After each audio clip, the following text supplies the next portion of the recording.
ওলামায়ে দেওবন্দের অনেকেই মোরাকাবাতুল কুবুর, কবরের মোরাকাবা করেন। কবরের পাশে মোরাকাবা করেন, ধ্যান করেন এবং ধারণা করেন যে এই কবরওয়ালা থেকে কিছু না কিছু ফয়েজ বা চাহিদা অনুযায়ী কিছু একটা সমাধান আসবে। মাওলানা মোহাম্মদ ইউসুফ দেহলভী রহমতুল্লাহ আলাইহির সাথে ছিলাম। মাওলানা ইউসুফ দেহলভী রাহমাহুল্লাহর সাথে এই দীর্ঘ 10টি বছর সঙ্গী থাকা অবস্থায় আমি দেখেছি তিনি প্রায় সময়ই তাবলিগি জামাতের প্রতিষ্ঠাতা মাওলানা মোহাম্মদ ইলিয়াস রাহমাহুল্লাহর মাজার, যেখানে নিজামুদ্দিন, দিল্লির নিজামুদ্দিন অবস্থিত, তিনি সেখানে যেতেন এবং দীর্ঘ সময় ধরে সেখানে মোরাকাবায় মগ্ন থাকতেন।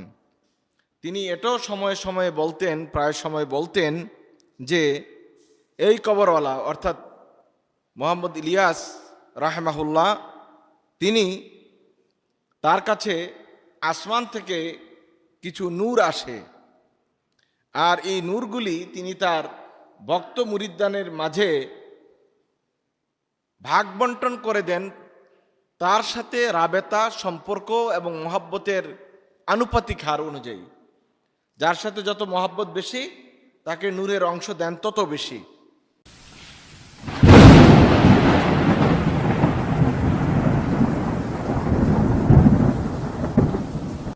দেওবন্দের অনেক বড় বড় ওলামায়ে কেরাম, আকাবেরে দেওবন্দ রাহেমাহুমুল্লাহ, ওনারা এই কাজটি করে থাকেন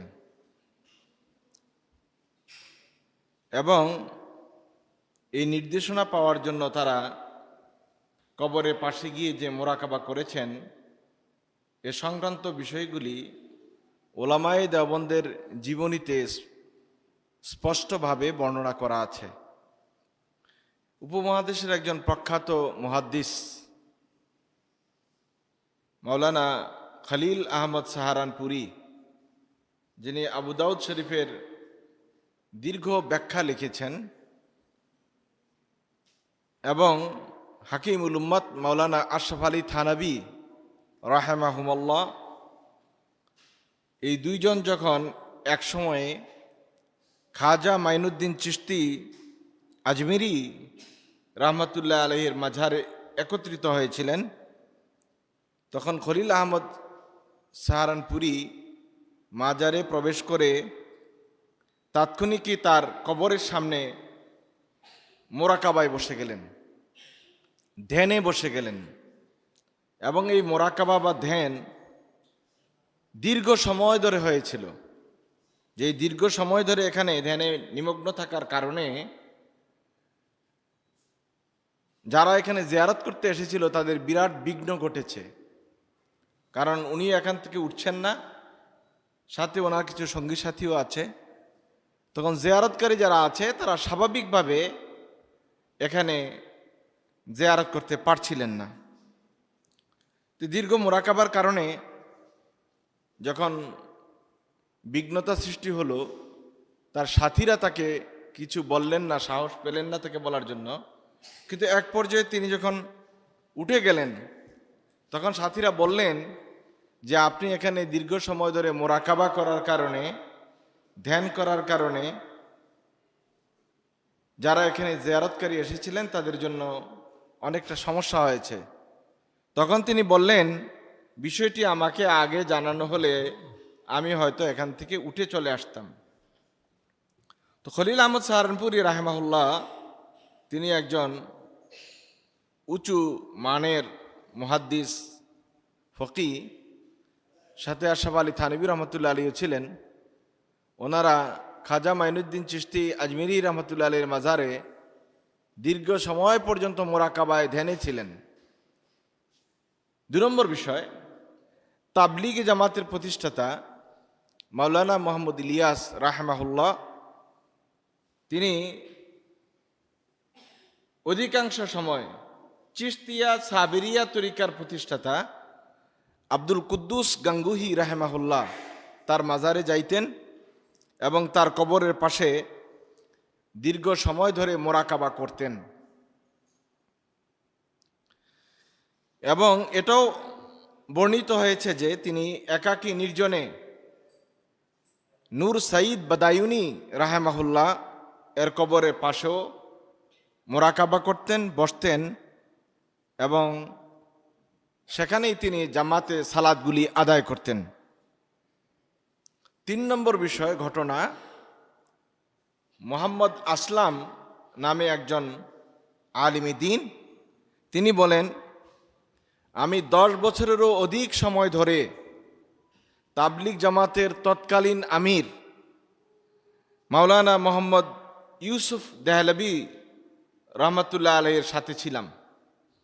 মাওলানা ইউসুফ দেহলভী রাহমাহুল্লাহর সাথে এই দীর্ঘ 10টি বছর সঙ্গী থাকা অবস্থায় আমি দেখেছি তিনি প্রায় সময়ই তাবলিগি জামাতের প্রতিষ্ঠাতা মাওলানা মোহাম্মদ ইলিয়াস রাহমাহুল্লাহর মাজার, যেখানে নিজামুদ্দিন, দিল্লির নিজামুদ্দিন অবস্থিত, তিনি সেখানে যেতেন এবং দীর্ঘ সময় ধরে সেখানে মোরাকাবায় মগ্ন থাকতেন।